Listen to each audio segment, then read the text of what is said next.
guys, it's Jess and welcome back to my channel. I have to apologise for my lack of bookish surroundings. If you've been watching my vlogs throughout August, you'll know that we've just moved house and this is one of the only working rooms that we have. This is actually going to be our master bedroom, but I don't have anywhere else to sit and film at the moment, so I do hope that you'll forgive me, and fingers crossed that I will get my study slash library back really soon.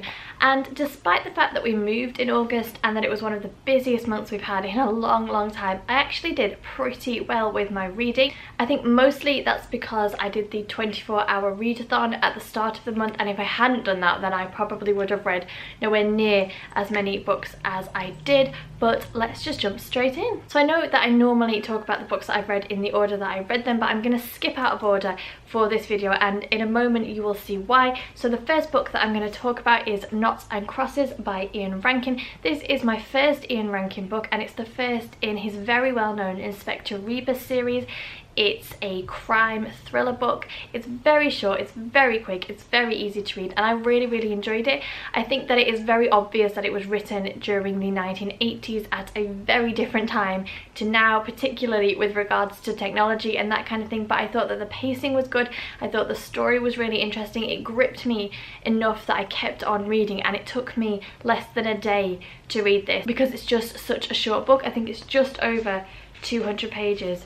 So yeah, I was very impressed with this, and I will definitely be looking to pick up the rest of the Inspector Rebus series. Okay, so the next books that I read were A Court of Thorns and Roses and A Court of Mist and Fury by Sarah J Maas, and I have got some really strong feelings about these two books, so I will try to talk about them in a really concise way. So first of all, A Court of Thorns and Roses, which was the first book that I read in August, and I absolutely loved this book. I was really apprehensive going into it because I hadn't really enjoyed Selena in her Throne of Glass series. I thought as a protagonist, I still think actually, as a protagonist she's really quite weak, and I don't massively feel like I got on with Sarah J Maas's writing style particularly well, but I was willing to give this one a go, and I'm so pleased that I did because this book is just so different from those books. It is basically an adult fantasy book, and it's loosely a Beauty and the Beast retelling,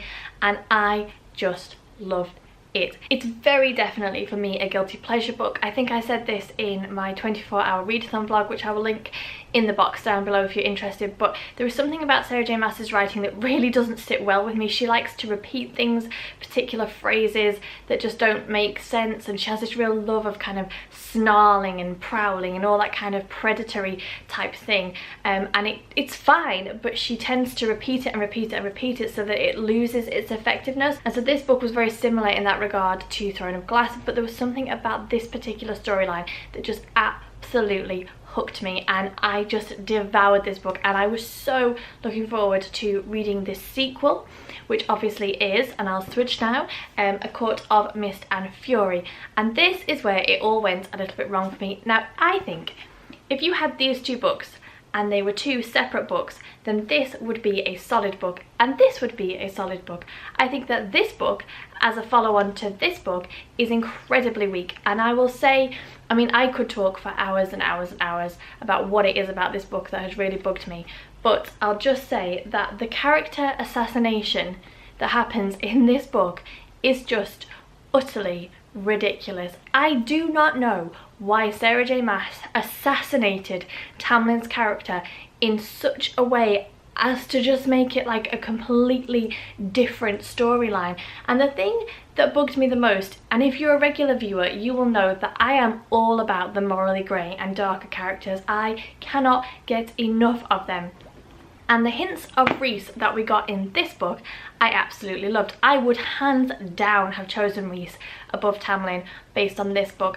But the fact that in this book, Sarah J Maas decides that she has to completely annihilate Tamlin's character in order to almost force the reader to love Rhys as much as she wants you to love Rhys is just so painful. He goes from being this kind of dark, grey character that you kind of really want to love, that's a little bit sexy and you kind of like him, to a character that is just literally forced down your throat. He can do no wrong. He is amazing. He's everything that Tamlin is not.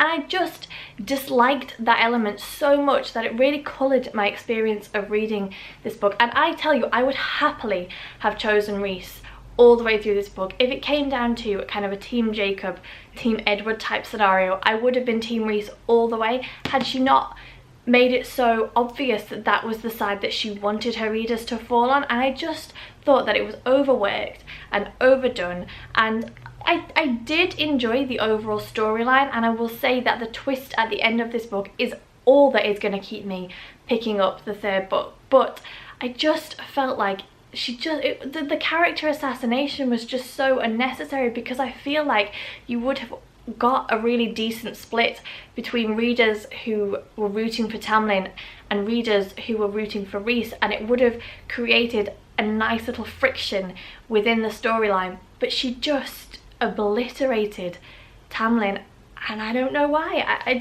think it was a really poor choice personally, and I wouldn't have gone for it. But having said that, loved this.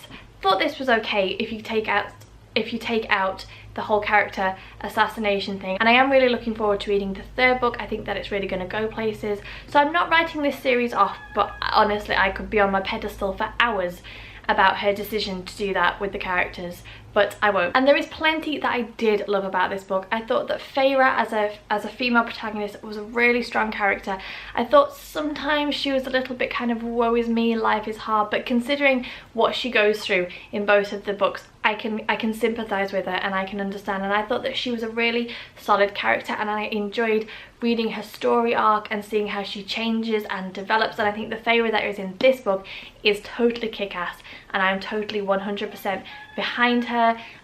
So yeah, it had its problems, but overall I think that I am definitely looking forward to picking up the third one, and I just hope that it concludes in a satisfactory way, because I really need it to. And then after reading A Court of Mist and Fury, I needed something a little bit shorter and snappier to read, so I picked up The Giver by Lois Lowry. So this is a children's dystopian book in which people live within communities where there is no hunger, there is no war, there is no pain, there is no need, because everything has been completely practically worked out.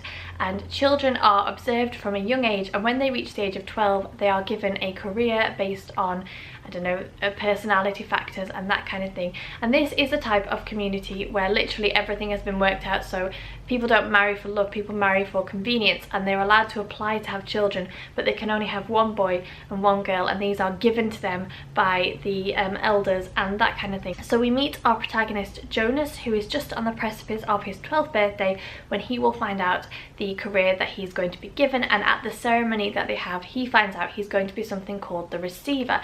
And basically the Receiver is the town's memory bank. They only have one of them, and they have the memories from decades and decades and centuries, and they hold all this knowledge within them, and nobody else in the community has these types of memories. And the Giver is the old Receiver who is running out of time and has to give all the memories that he holds to Jonas, the new Receiver. And as the story goes on, you kind of learn that within these communities people have chosen to have sameness, and so that means that the land is flat, everybody has the same experiences, everybody sees things the same, so there's no colour, there's no music, there's no smells, there's nothing that would give variety or difference in life. And Jonas, as the receiver of these memories, begins to see these things as they should be and not as they are. And I mean, there's a whole load crammed into this very short book, and I thought that it was very well written. I thought that it was a very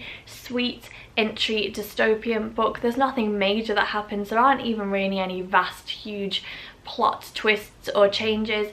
It's just kind of an observation on how life might be easier if everything was the same, but it would also be incredibly boring, and we would miss out on some of the beautiful things that make life such a wonderful thing, like the smell of flowers or the colour of a bright red apple, or just all those kind of things that make life the way that it is. If you removed all of them, yes, things would probably be easier, but also they would be a little bit less interesting. So I really enjoyed this. I know that it kind of has got a huge divide on Goodreads. Some people really love it and other people think that it's some kind of propaganda nonsense, but I just thought it was a really nice, sweet entry-level children's book, and I really enjoyed it. And then finally, I'm just going to mention this book because I haven't quite finished it, but I'm only 100 or so pages from the end, and that is The Dry by Jane Harper. This is a psychological thriller set in the Australian countryside, and basically in this Australian town they have been suffering from a drought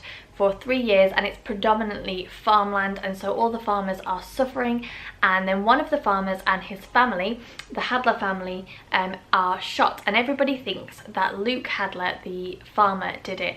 And you kind of unravel Luke's past, and everybody is pointing the finger at Luke because he was kind of a larger-than-life character who was also associated with a death a number of years before when he was a teenager. Enter our protagonist Fork, who used to live in the town and used to be friends with Luke Hadler, but left 20 years earlier to go to Melbourne to become a policeman, and he was also associated with the tragedy that shook the town several years earlier, and this is his first time back, and he gets pulled in by Luke's parents to try and prove exactly what happened because they don't believe that Luke did it. And that is a very basic synopsis of the story, but I just thought that it was so good. The writing was and has been incredible. I did guess what happened, but just before it got revealed. It is done so well, and I was really surprised to discover that this was a debut novel because everything about it just screams perfection.